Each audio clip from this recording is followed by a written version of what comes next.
क्योंकि देखिए समुद्र में केबल्स है, इसे ईरान काट सकता है और अगर ऐसा हुआ तो भारत सहित पूरी दुनिया में इसका गंभीर असर पड़ सकता है।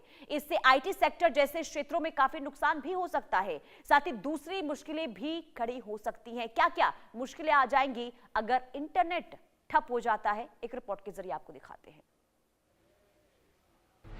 ईरान से जंग के बाद तेल संकट से बड़ा इंटरनेट पर खतरा। भारत समेत दुनिया भर में इंटरनेट लॉकडाउन। जंग से होर्मुज में बिछी केबल्स को नुकसान की आशंका। स्ट्रेट ऑफ होर्मुज का नाम आते ही मन में कच्चे तेल और गैस के टैंकरों की तस्वीर आने लगती है, क्योंकि दुनिया का लगभग 20% तेल और 25% LNG इसी सकरे समुद्री रास्ते से गुजरता है। लेकिन इस पानी के नीचे कुछ ऐसा भी है जो तेल से कम कीमती नहीं है, और वो इंटरनेट है।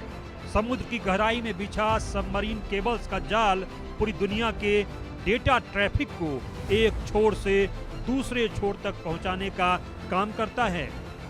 संभव है कि अब यहाँ खतरा सिर्फ पेट्रोल डीजल की कीमतों तक सीमित नहीं रहेगा, बल्कि पूरी दुनिया का इंटरनेट अचानक सुस्त पड़ सकता है। स्ट्रेट ऑफ होर्मुज क्षेत्र में तनाव का मतलब है केबल्स को नुकसान, जिस कारण भारत समेत पूरी दुनिया में इंटरनेट की स्पीड स्लो हो सकती है। जानकारों का मानना है कि यह इलाका सिर्फ एनर्जी चोक पॉइंट नहीं, बल्कि एक डिजिटल चोक पॉइंट भी है। क्यों बड़ा खतरा है, इसको समझिए। दुनिया समझती है कि इंटरनेट सैटेलाइट से चलता है, लेकिन इंटरनेट को लेकर हकीकत दूसरी है। दुनिया का करीब 95 से 97% डेटा समुद्र में है। डेटा फाइबर ऑप्टिक केबल्स के जरिए ट्रांसफर होता है। ये केबल्स समुद्र के नीचे बिछी होती हैं। इसी रूट से भारत, यूरोप, अफ्रीका, पश्चिम एशिया से जुड़ता है। समुद्र में SEAME, WVAAE 1 और EIG जैसे बड़े केबल सिस्टम हैं।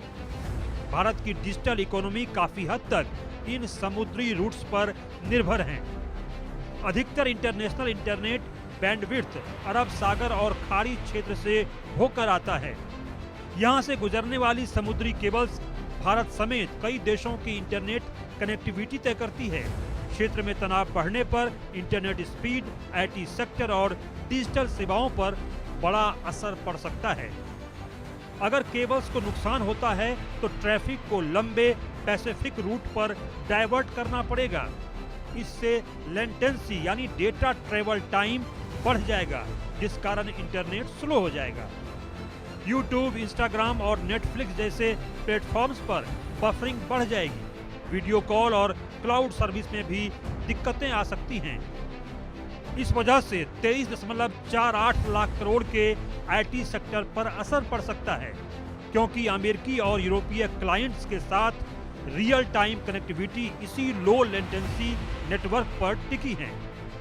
केबल्स कटने से वीडियो कॉल में देरी, जिसे लेटेंसी कहते हैं, क्लाउड सर्विस में रुकावट और विदेशों में बैठे क्लाइंट्स के साथ संपर्क टूटने से कंपनियों को भारी आर्थिक नुकसान हो सकता है। केबल कटने की स्थिति में कंपनियों को नुकसान तो होगा ही, इससे सर्विस एग्रीमेंट्स टूटने और पेनल्टी लगने का भी खतरा है। इसके अलावा खाड़ी देशों से आने वाली रेमिटेंस यानी पैसा भेजना और स्विफ्ट जैसे बैंकिंग ट्रांजैक्शन भी धीमे पड़ सकते हैं। हालांकि तकनीकी रूप से इंटरनेट को पूरी तरह बंद करना नामुमकिन है, क्योंकि यह ऑटोमेटिक अपना रास्ता बदल लेता है, यानी रीरूट कर लेता है। लेकिन जब ट्रैफिक को प्रशांत महासागर जैसे लंबे रास्तों से भेजा जाएगा तो दबाव बढ़ने से इंटरनेट की रफ्तार कछुए जैसी हो सकती है, जिस कारण स्टॉक मार्केट ट्रेडिंग और अंतर्राष्ट्रीय पेमेंट सिस्टम जैसे जरूरी कामों में घंटों की देरी भी हो सकती है। जैसे ही अमेरिका और इजराइल की एयर स्ट्राइक शुरू हुई, ईरान ने खुद ही अपना इंटरनेट लगभग बंद कर दिया। रिपोर्ट्स के अनुसार देश से बाहर जाने वाला इंटरनेट ट्रैफिक करीब 99% तक गिर गया। दुनिया हैरान थी कि कोई देश खुद ही अपना इंटरनेट क्यों बंद करेगा, लेकिन यहीं से असली बात समझ आती है। दरअसल मिडिल ईस्ट में जारी जंग के बीच ऐसी आशंका जताई जा रही है कि ईरान समुद्र के नीचे इंटरनेट केबल काट सकता है। हालांकि ईरान के पास अपना एक अलग नेटवर्क है जिसे नेशनल इंफॉर्मेशन नेटवर्क यानी NIN कहा जाता है। यह एक घरेलू इंटरनेट सिस्टम है जो इस तरह बनाया गया है कि अगर ग्लोबल इंटरनेट बंद भी हो जाए तो देश के अंदर जरूरी सेवाएं चलती रहें।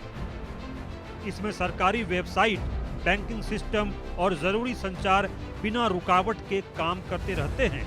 लेकिन जिस तरह से जंग में तनाव बढ़ रहा है उससे ये आशंका भी है कि ईरान इन केबल्स को नुकसान भी पहुंचा सकता है। Bureau report, India news. और बड़ी